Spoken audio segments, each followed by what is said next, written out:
আসসালামু আলাইকুম, welcome to Mukta kitchen house. আজ আমি আপনাদেরকে পুঁই শাকের ডিম দিয়ে, চিংড়ি মাছ দিয়ে, টমেটো দিয়ে রেসিপি করে দেখাবো।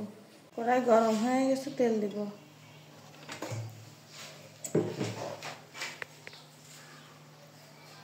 দিয়ে দেবো পেঁয়াজ কেটে, কাঁচা লঙ্কা,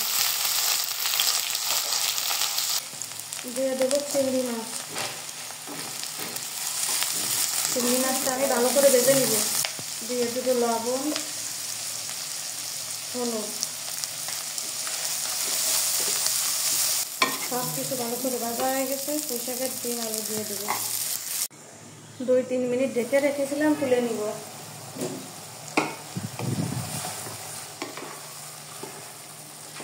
সব কিছু ভালো করে সেদ্ধ হয়ে গেছে, এখন টমেটো দিয়ে দিব।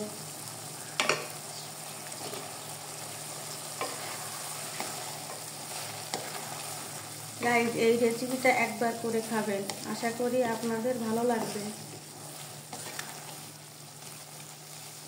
পুঁই শাকের ডিম, চিংড়ি মাছ, টমেটো রেসিপি হয়ে গেছে, এখন আমি নামিয়ে নিব।